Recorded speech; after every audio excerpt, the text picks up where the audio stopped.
Iran just got hit. The Bandar Abbas Naval Intelligence Center, a fortified concrete nerve center for the IRGC, was struck by a series of low-altitude precision munitions that the Pentagon insists didn't exist in the region. And within hours, the entire global energy market issued a terrifying counteraction. Ladies and gentlemen, the era of managed escalation is officially over. And what's unfolding right now in the Strait of Hormuz is something Secretary Austin and the Joint Chiefs didn't expect for at least another 18 months. The naval red lines we've relied on since the 1980s haven't just been blurred, they've been incinerated. Let me break it all down. Hit subscribe right now if you want the unfiltered truth about American power in the Middle East.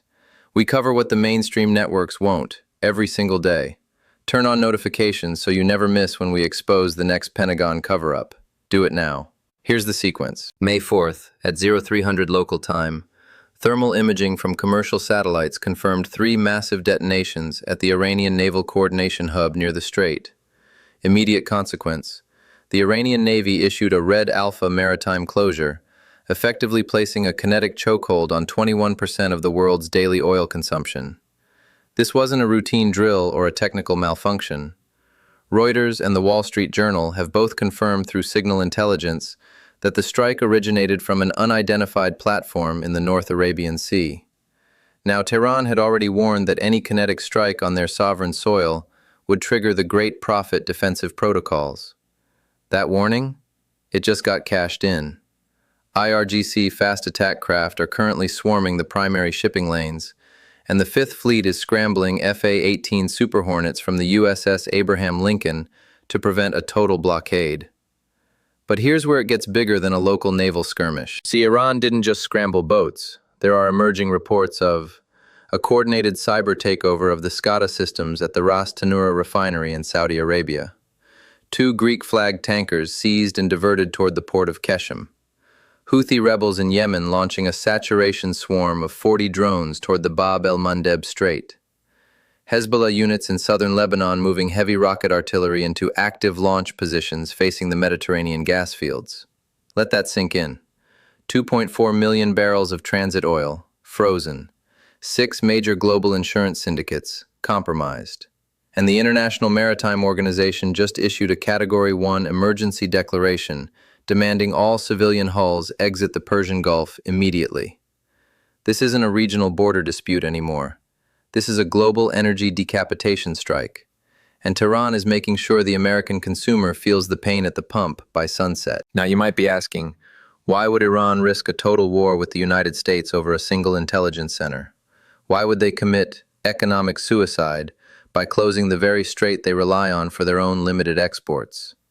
Why launch proxies in 3 different theaters simultaneously when their own economy is redlining? Because Iran isn't fighting to win a conventional naval battle. Iran is fighting to prove the American security umbrella is a hollow myth. When the Bandar Abbas facility went up in flames, understand the critical detail most legacy media coverage misses. That facility was the primary downlink for the Chinese-made JY-27 radar system. Without it, Iran's southern coast is blind. Iran lost its eyes in the Gulf. The Supreme Leader immediately went on state television declaring that the era of the great Satan's impunity has ended in fire. So when the Pentagon spokesperson says this was a minor incident with no U.S. involvement, that tells you everything. The IRGC's forward defense doctrine is now running the show. The old mechanism of back-channel diplomacy is dead. And Tehran has decided this is their Karbala moment.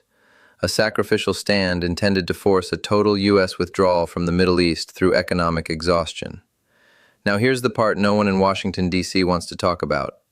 President Biden told the press last week that the U.S. Navy had absolute dominance in the region and that shipping lanes were secured for the foreseeable future. But according to the Government Accountability Office's own assessment, the current U.S. minesweeping capability in the Fifth Fleet is designed for a 1990s-style threat, not the 3,000-plus smart mines Iran has stockpiled. That's a 14-day gap between the time a blockade starts and the time the Navy can actually clear a safe path for a single supertanker. And already on day 1, here's what's happened. 1. The USS Carney failed to intercept 2 low-cost suicide surface drones, forcing the ship to perform emergency maneuvers, according to USNI News. 2. CENTCOM admitted that electronic interference has degraded GPS accuracy across the entire northern Gulf. 3. The port of Fujairah has officially suspended all bunkering operations due to unacceptable risk. 4. The White House failed to secure a joint statement from our Quad partners regarding military escort duties. The Associated Press is now reporting that senior defense officials are privately expressing alarm that our current posture cannot defend both Israel and the oil lanes simultaneously. They're losing the initiative in too many places, too fast, and too unpredictably, and the Pentagon simply can't protect everything at once. This was supposed to be a pivot to Asia.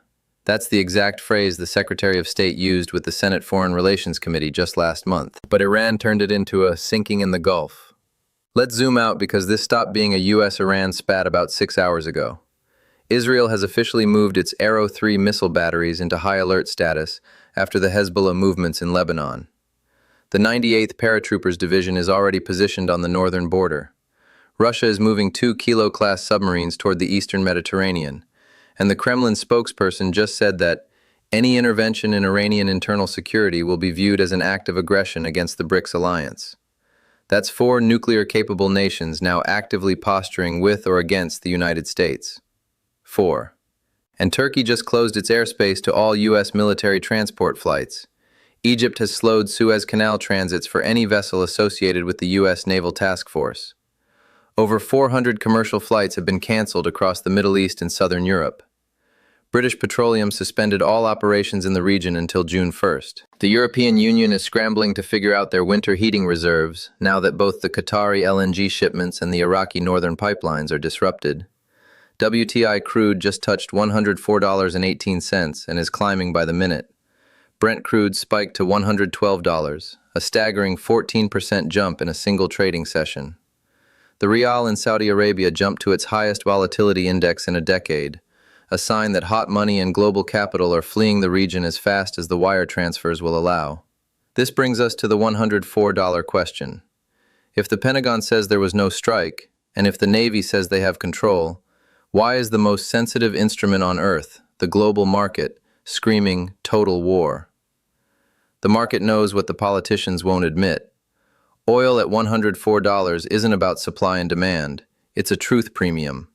It's the cost of realizing that the U.S. military can no longer guarantee the safety of the global commons. When the price of oil disconnected from the Pentagon's daily briefing, the truth was revealed. The world no longer believes Washington has the stomach for a protracted conflict. If Iran can strike the global economy for the price of a few $20,000 drones, they've already won the cost exchange battle.